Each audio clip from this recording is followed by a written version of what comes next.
Si vous suivez ma chaîne, vous savez très certainement que depuis le 20 juin 2020, je suis en train de travailler à la professionnalisation de cette chaîne.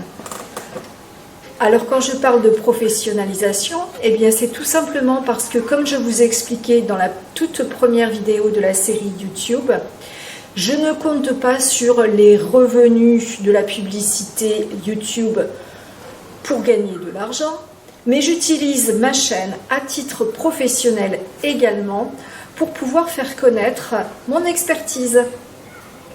Et donc je vous fais un bilan aujourd'hui, au 31 juillet, c'est-à-dire après un petit peu plus d'1 mois de travail pour professionnaliser ma chaîne. Bonjour à tous, je suis Stéphanie Langlais du blog ethnotravels.com et aujourd'hui je fais un bilan après un peu plus d'1 mois de professionnalisation de ma chaîne YouTube. Mais avant de débuter, n'oubliez pas de vous inscrire à ma chaîne si ce n'est déjà fait. Et n'oubliez surtout pas de cliquer sur la petite clochette de notification. Ainsi, chaque mercredi à 17 h, lorsque je publierai une nouvelle vidéo sur YouTube, vous serez avisé. Alors, je vais commencer par un petit bilan statistique, les chiffres tout simplement.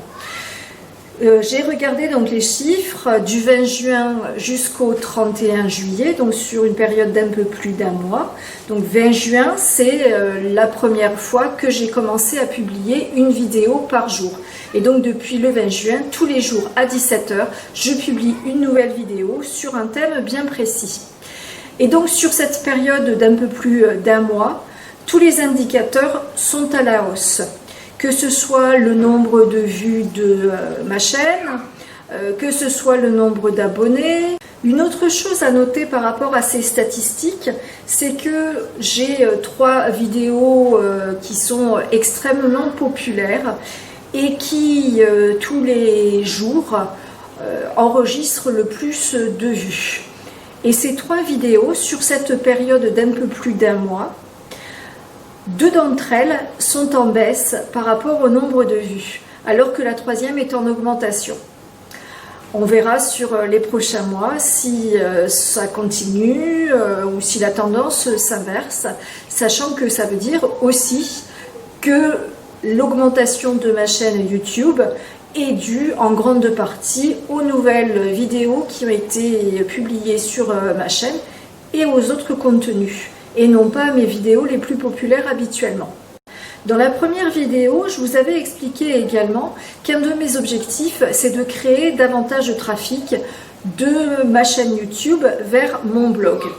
Et pour ce faire, je mets régulièrement des call to action, donc des liens vers les différents articles de mon blog directement dans les vidéos. Et j'en mets également en commentaire de mes vidéos, ou plutôt en description des vidéos. Et sur cette période de 1 mois et 10 jours, on va dire, j'ai doublé le trafic de ma chaîne YouTube vers mon blog. Alors ce n'est pas des chiffres qui sont énormes, puisque auparavant, sur la même période, j'avais 19 personnes qui cliquaient sur les liens pour aller vers mon site. Donc aujourd'hui, je suis à pratiquement 50 vues sur cette période-là, 50 personnes qui ont cliqué sur les différents liens pour se rendre vers mon blog. Donc ce qui veut dire que je commence à générer de plus en plus, comme je le souhaitais, de vues vers mon blog.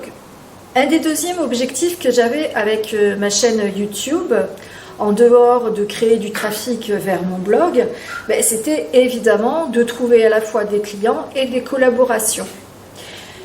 Et j'ai déjà, au bout d'un peu plus d'1 mois, pu collaborer avec un vlogueur indien. Donc nous avons fait des vidéos ensemble sur l'Inde, la situation par rapport au coronavirus. Et j'ai été contactée par un jeune anthropologue français et nous allons faire ensemble des vidéos sur l'Inde et qui seront un parfait complément à mes connaissances et mon expertise sur la culture tribale indienne. Je vous avais également expliqué que à partir du moment où je professionnalisais ma chaîne YouTube et où je passais à une publication de vidéos chaque jour, je créais aussi un groupe Facebook privé de façon à pouvoir échanger avec mon audience et créer un lien personnalisé qui permette d'avoir des remontées de la part de ces personnes.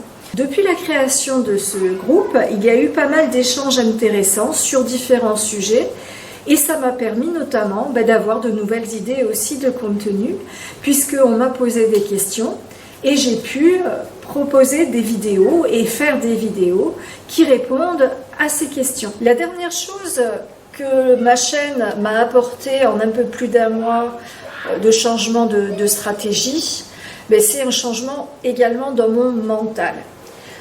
Je vous avais expliqué que j'avais énormément de mal auparavant à me montrer devant l'appareil photo ou devant l'objectif de la caméra. Et j'avais du mal à parler devant la caméra. Et aujourd'hui, c'est quelque chose avec lequel je suis complètement à l'aise. Le fait de pratiquer et de faire une vidéo chaque jour et surtout aussi de me voir puisque j'enregistre ces vidéos, je les publie, donc je me vois. Et ça m'a permis véritablement de reprendre aussi confiance dans l'image que je peux rendre sur une vidéo ou sur un appareil photo. La dernière chose dont je souhaitais vous parler, c'est que lorsqu'on change quelque chose sur sa chaîne YouTube ou lorsqu'on lance une chaîne YouTube, il faut toujours être à l'écoute de son audience et à l'écoute des changements. Par exemple, j'avais une audience et j'ai toujours une audience sur cette chaîne qui est à grande prédominance indienne. Alors je ne connais plus les chiffres exactement, mais je crois que plus de 70% de mon audience se trouve en Inde. Donc vous imaginez bien que lorsque je fais des vidéos en français, mon audience indienne est laissée de côté et elle ne peut pas les comprendre. Ce qui fait que, en fait, quand j'ai décidé de changer les thématiques de ma chaîne, ou plus exactement de publier une fois par jour et de mettre de nouvelles thématiques en place, je me suis dit mais que ce ne serait pas un problème pour mon audience indienne, puisqu'en fait j'allais publier davantage que d'ordinaire. Certes, je ne publie pas tous les jours en anglais, bien au contraire, je publie avant tout en français, mais en l'occurrence, auparavant, avant le 20 juin, je ne publiais une vidéo qu'une fois de temps en temps, et c'était loin d'être une fois par semaine.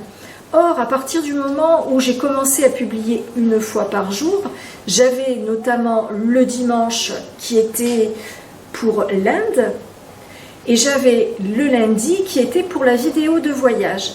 Et donc je pensais que mon audience indienne se satisferait de ça et se dirait avant on avait le droit à une vidéo une fois de temps en temps, maintenant on a le droit à 2 vidéos par semaine.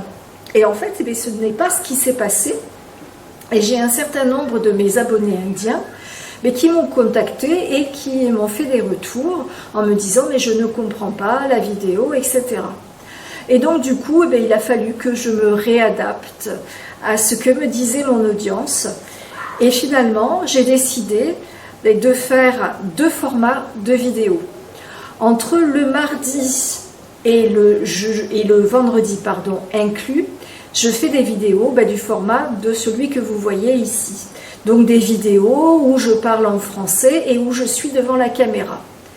Les samedis, dimanches et lundis, mes vidéos sont des vidéos axées voyage. Donc le samedi c'est le Pays Basque, comme je l'avais décidé dès le début. Le dimanche c'est l'Inde, comme je l'avais décidé également depuis le début. Et le lundi c'est les vidéos de voyage. Par rapport aux thématiques, je n'ai rien changé. Par contre, j'ai changé le format.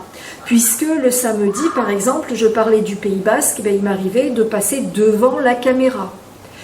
Aujourd'hui, mes vidéos sur le Pays Basque sont plutôt des vidéos où je montre le Pays Basque, sa culture, ses festivals et ses paysages, tout simplement.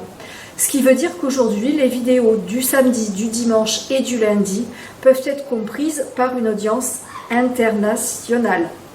Donc mon objectif étant bien évidemment de pouvoir à la fois avoir de plus en plus de Français qui suivent ma chaîne avec le nouveau contenu que je publie du mardi au vendredi, et conserver également mon audience internationale et la développer également entre le samedi et le lundi.